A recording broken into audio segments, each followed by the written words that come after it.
Olá, deputado estadual Jacó, bem-vindo ao programa Projeto de Lei, o deputado que também é presidente da Comissão de Direitos Humanos na Casa, no Parlamento Baiano. É um prazer entrevistá-lo mais uma vez. Eu já te entrevistei no estúdio da Alba e agora aqui em home office e de forma virtual. Com certeza, Fernanda, eu lhe agradeço pelo convite e com certeza esse é um espaço importante da casa e vocês estão de parabéns pela iniciativa. Deputado, vamos iniciar já falando a respeito dos trabalhos parlamentares, do trabalho parlamentar na pandemia. Como tem sido esse trabalho, o trabalho parlamentar na pandemia? A gente sabe que o trabalho é feito de corpo a corpo também, visitando as bases, e no Legislativo, usando muito a tribuna. Como tem sido para o senhor essa experiência desse trabalho na pandemia? Veja bem, Fernandes, e as pessoas que estão nos acompanhando. No nosso caso, no meu caso, Fernanda, mudou completamente a minha rotina, porque era uma rotina, no primeiro ano de mandato, eu visitei mais de 100 municípios, eu rodei 90 mil quilômetros. E aí, com a pandemia, o ano passado, e nós já temos um ano, então a gente teve que ficar em casa. Então, nós descobrimos o valor e a importância dessas plataformas digitais. Então, a minha rotina quase que diária, quando tem sessão ou não, é na frente do celular ou do computador, com reuniões que começam às vezes 8h30 da noite e vai até 10, às 22, 22h30. Então, diariamente tem sido essa dinâmica. Por quê? Porque como nós não podemos estar presentes no corpo a corpo, a gente está aqui conversando, dando atenção, conversando, dialogando com as pessoas, se aproximando através ou do Zap ou de algum aplicativo, ou Zoom, ou Meet, ou qualquer um outro, mas sempre dialogando com a nossa base. E participando agora, esse ano, as comissões da casa estão funcionando de forma virtual. Então, a Comissão de Direitos Humanos que eu presido já realizou 4 reuniões, já realizamos 2 audiências públicas, né? Então, está funcionando. E as votações, quando tem sessão, também, como o exemplo de hoje, funciona normalmente. Então, eu lhe digo que a minha rotina do dia a dia ela ficou muito mais intensa do que presencial, porque agora, dessa forma virtual, é uma agenda atrás da outra, colado, e não tem atraso, e não tem muita enrola, então a gente acaba produzindo mais. Deputado, e antes o senhor utilizava essas plataformas virtuais? Ou começou agora na pandemia? Porque a maioria, todo mundo começou na pandemia, né? Exatamente. Eu não tenho nem noção. Por exemplo, o Zap, né? Onde é que eu tinha noção de que pelo Zap você pode fazer uma reunião de vídeo com até 6, 8 pessoas? A gente não sabia, e de áudio também, né? Então, a gente foi descobrindo ao longo do tempo. E eu lhe digo uma coisa, elas não vão, a pandemia vai passar, mas isso vai se incorporar no nosso dia a dia, porque você avalia, você fazer reuniões com pessoas que têm Barreiras e que estão em Teixeira de Freitas, e todo mundo dentro de sua casa. E se você tivesse que fazer virtual, o custo seria elevado. Então, não tenho a menor dúvida que isso vai se manter, até para reduzir custos e otimizar o tempo e o conforto das pessoas. Deputado, a gente falou em pandemia, a gente tem uns números extremamente elevados aqui no país, né? E também aqui na Bahia, lógico que em todo o país, um setor muito afetado foi o setor cultural. Muitos cantores, artistas, vários tiveram um prejuízo muito grande, né? E muitos usam como ganha-pão, né, deputado? Como o senhor analisa esse período para esses artistas? E o senhor fez uma indicação. Qual foi essa indicação? Veja bem, Fernanda, esse segmento, a turma de eventos, de promotores de eventos, artistas, porque é toda uma cadeia produtiva da arte, né, e da cultura. Então, esse segmento ele foi o primeiro a ter a restrição e, pelo jeito, o último a liberar os shows, né, o forró, o São João, então as festas. Então, esses setores eles estão altamente penalizados. E a nossa ideia, através desse projeto, é fazer com que o Estado da Bahia possa ter uma política de proteção social, através de auxílio, né, de um auxílio emergencial em 4 parcelas para essa turma, as parcelas no valor de R$ 400. Para quê? Porque isso garante a segurança alimentar, uma renda mínima para essas pessoas, para essas famílias que estão muito impactadas. E não é pouca gente, Fernanda. Se você pegar na Bahia, só aqui em Salvador, que pela força que nós temos, a força da cultura aqui em Salvador é gigantesca, mas você pode esparramar isso para a Bahia toda. Então, são muitas, muitas, muitas famílias impactadas e, portanto, essa legislação, esse projeto de lei, ele é fruto exatamente de um debate, de uma proposição dos próprios atores, né, que são os artistas e também as pessoas que são promotores de eventos, que estão no ramo, que nos procuraram para apresentar esse projeto de lei. Essa indicação, no caso, né? Deputado, essa indicação, no caso, né? Eu quero primeiro que o senhor explique a diferença de uma indicação para um projeto de lei, para o telespectador que está nos assistindo, e em seguida falar o porquê do nome Mário Guzmão. Falar um pouco a respeito de Mário Guzmão para a gente, tá? O deputado, ele pode fazer indicação solicitando obras, investimentos. O deputado já pode solicitar a recuperação de uma estrada, a implantação de uma energia elétrica numa comunidade, a implantação de um sistema de abastecimento de água, né? Isso são indicações de demandas. Mas um projeto de lei que demande despesa para o Estado, né, não é prerrogativa do parlamento. Só quem pode apresentar um projeto de lei que gere despesa é o próprio governo do Estado, o chefe o Poder Executivo. Então, eu apresentei como uma indicação ao governo do Estado, ao Executivo, esse projeto de lei. Eu disse, olha, governador, olha, governo, estou lhe apresentando esse projeto de lei, denominado Mário Guzmão, que é um projeto que prevê um auxílio emergencial de 4 parcelas de R$ 500 para os artistas e para as pessoas envolvidas na condução dos eventos, né? E por que esse projeto se chama Mário Guzmão? Porque Mário Guzmão foi o primeiro artista contemporâneo negro. Mário Guzmão ele foi o primeiro estudante de teatro, né? Da UFBA. Ganhou prêmios, né, nos festivais de cinema. Isso, ganhou vários prêmios. Ele fez cinema, ele vai em vários filmes com Glauber Rocha. Ele participou de algumas novelas da Globo, de seriados, enfim. Mário Guzmão é uma figura, um ícone, né, dos artistas para os artistas aqui do nosso estado. Então, portanto, a nossa ideia foi parabenizá-lo, né, foi reverenciá-lo, foi homenageá-lo, né, pela contribuição, né, de Mário Guzmão para a cultura do estado da Bahia, com a forma da gente resgatar, porque essa luta tem identidade com a trajetória dele, que é um artista negro que sofreu preconceito, sofreu racismo, mas venceu, né, superou todas as dificuldades, fez vários filmes, várias novelas, quer dizer, um ator consagrado e que nos orgulha. Então, por isso,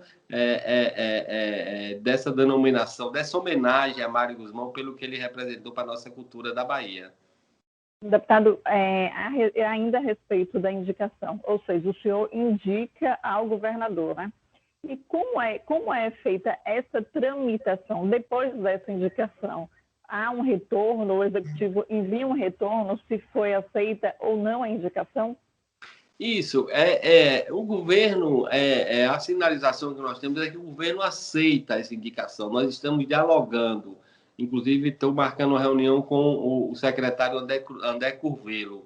Mas por que a gente afirma que o governo está sensibilizado com isso? O próprio governador, ele já falou que a prioridade nesse momento é combater mesmo e salvar as vidas, mas que, passada essa fase, ele vai implementar um programa de apoio para esses segmentos, né, dos artistas e dos promotores de eventos.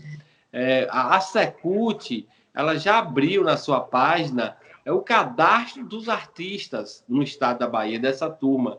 Então, está se fazendo um levantamento para ver quantas pessoas são, para ver o tamanho do problema, para ter dimensão e o que é que pode ser feito. Então, a nossa ideia é o quê? É parlar, é politicar, é construir na política, no diálogo e avançando. E essa é a nossa intenção. Vamos procurar o secretário de comunicação, né? Vamos procurar, assim que for possível, o secretário da Casa Civil, né? O próprio governador, para estar dialogando, porque essa é uma pauta extremamente necessária e eu acho que a gente precisa aqui na Bahia ter uma proteção e avançar nesse projeto, que vai ser um ganho muito grande para os artistas e os promotores de eventos aqui no nosso estado, Fernanda.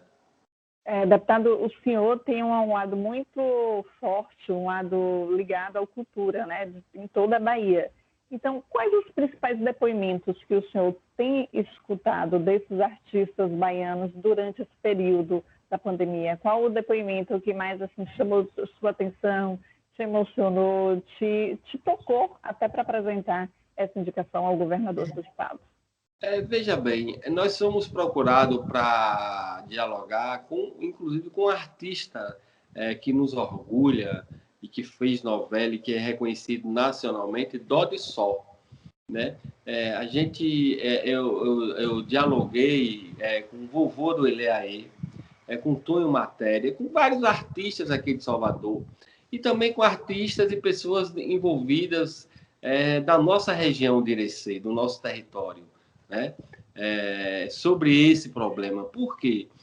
Porque as pessoas estão há um ano, Fernanda, paralisados, né? Cicinho de Assis, né? São pessoas que têm um nome, mas são pessoas que estão altamente impactadas porque é um ano parado e a conta no fim do mês chega na casa de todo mundo. Então, não é uma situação fácil.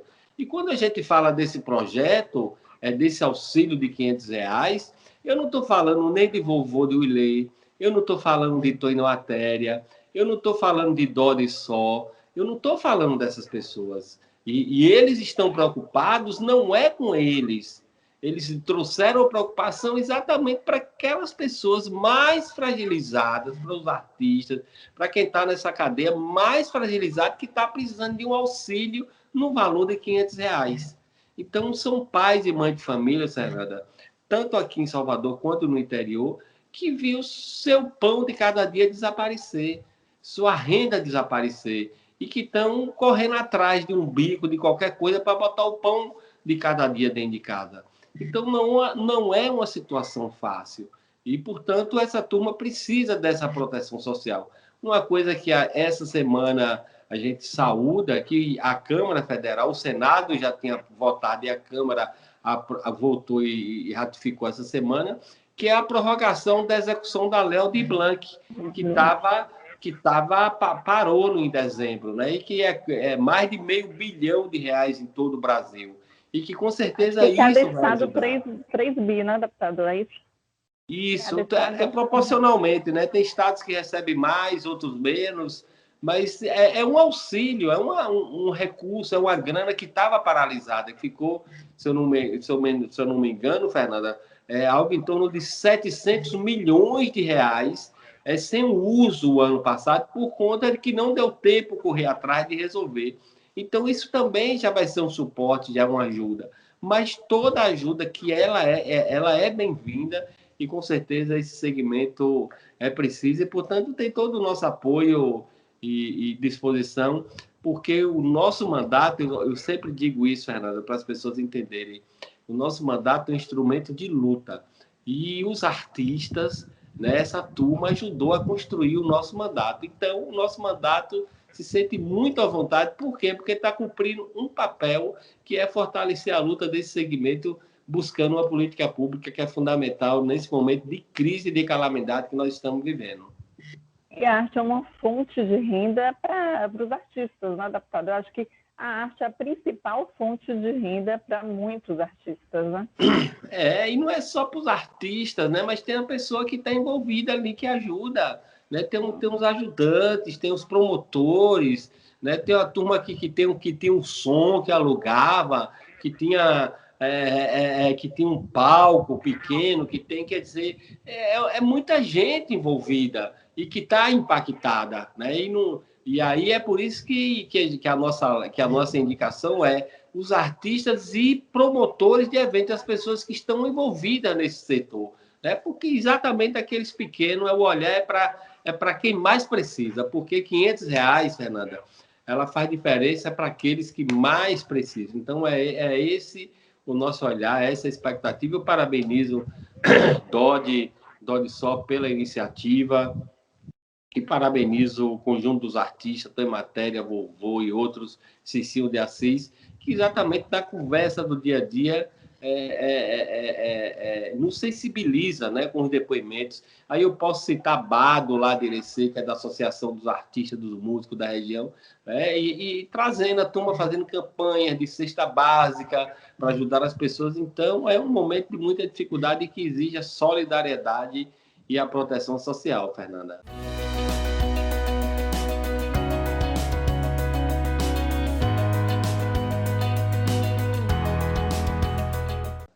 Já que o senhor falou de Irecê, eu sou da região de Irecê, o senhor representa muito bem a nossa região. Como é que está a região lá durante essa pandemia, adaptado em relação aos artistas, a toda uma estrutura, né?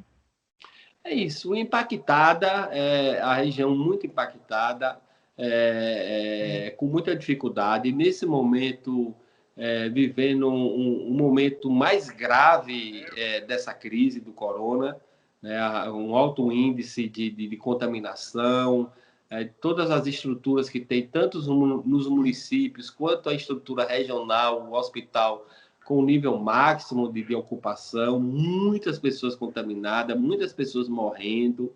Então, um momento de muita preocupação que nós vivemos e apreensão no território de Irecê. Mas o território de Irecê, Fernando, é um território que ele tem uma força diferenciada, porque ele tem uma força muito grande, que é a força da agricultura familiar. Né? Então, e o trabalho da roça, da labuta da roça, do meio rural, ele não foi tão impactado pelo corona. Então, mesmo com toda a dificuldade, né, muita gente ainda está tendo ainda uma coisinha. Agora em diante é que a situação tende a se agravar. Por quê? Porque o nosso período de chuva está se acabando, o período de chuvas, então a situação tende a se agravar. E por isso que as pessoas precisam dessa proteção social.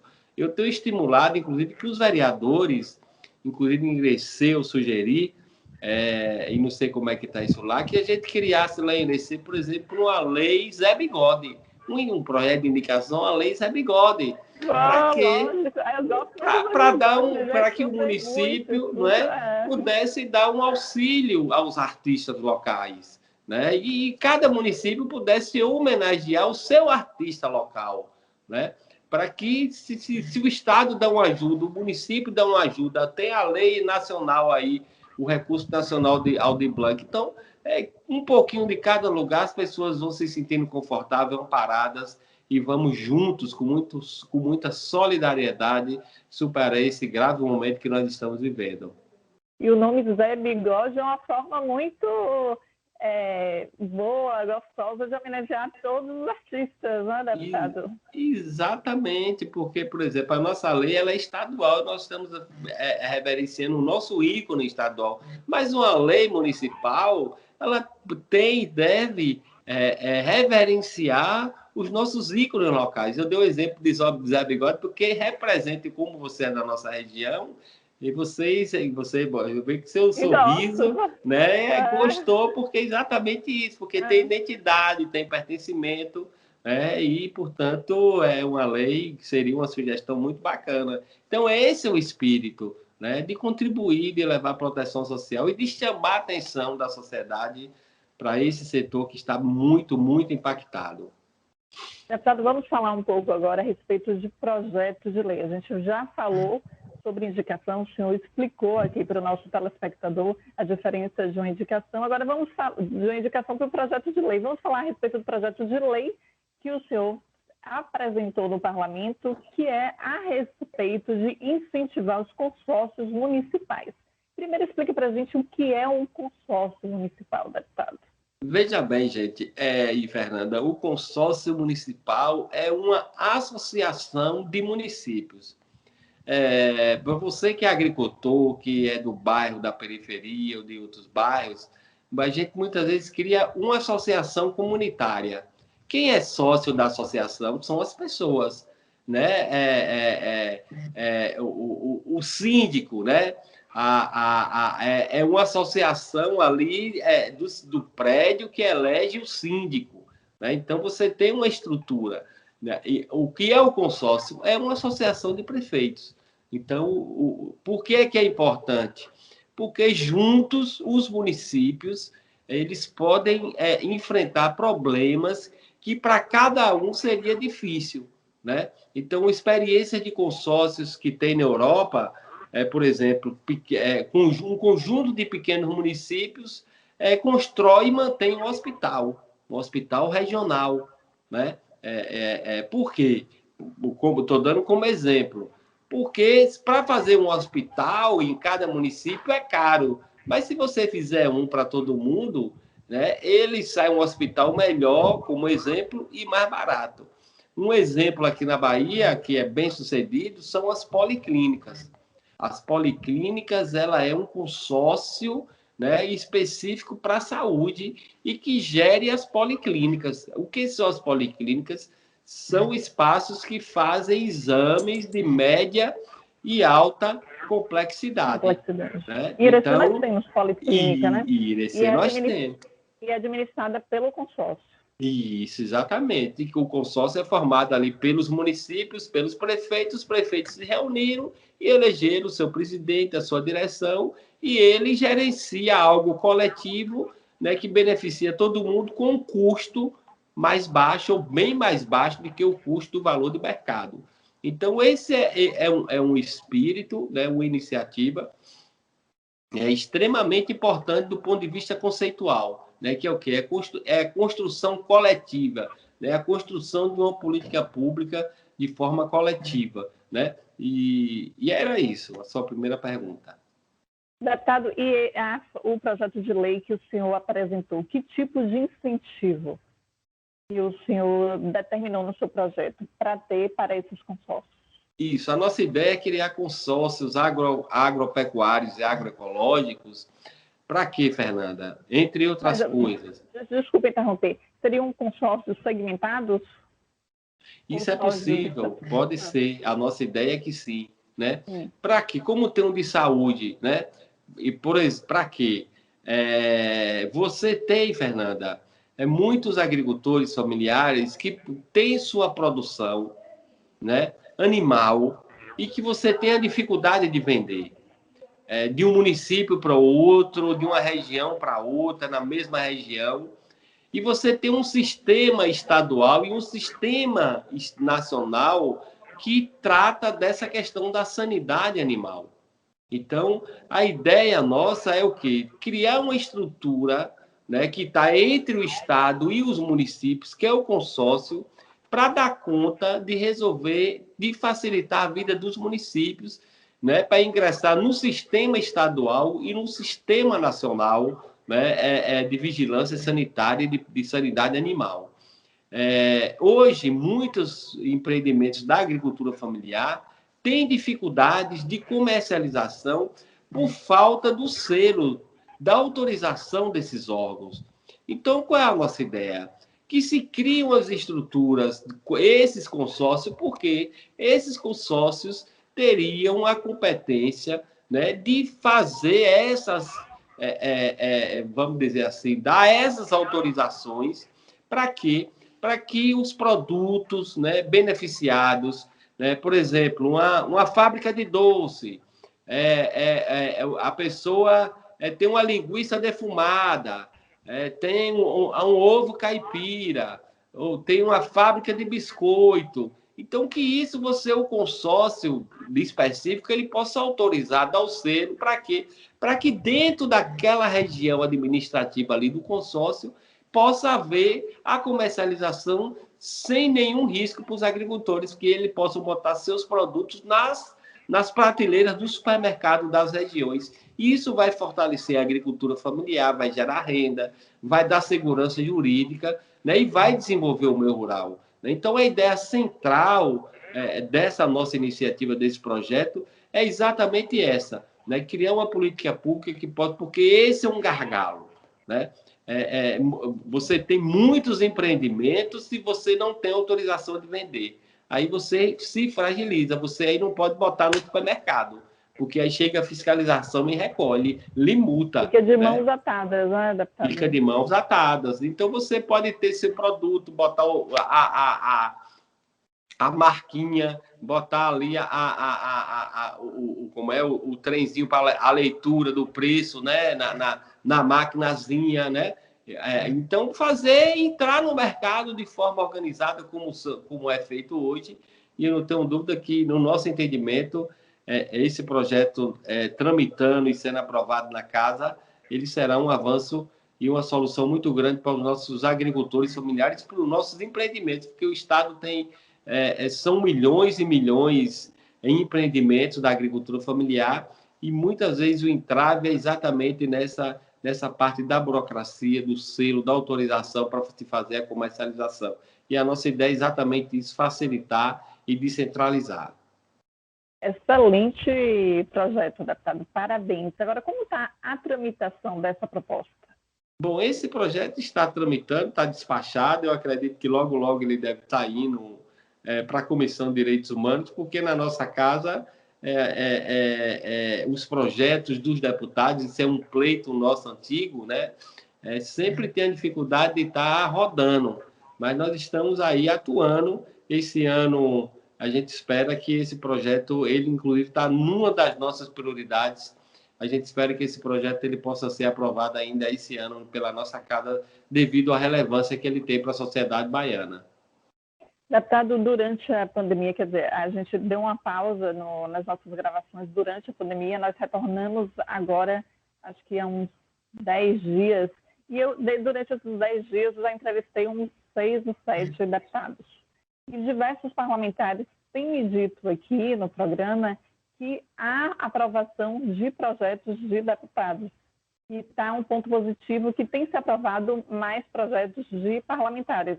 Qual a opinião do senhor a respeito disso?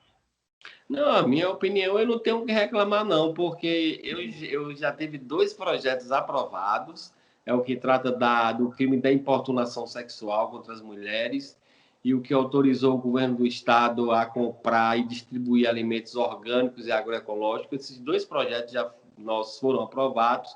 Essa semana, nós tivemos um projeto nosso aprovado na CCJ, que trata do mercado de artesanato de Ilhéus, né, como patrimônio do Estado, né, dessa parte da cultura do artesanato.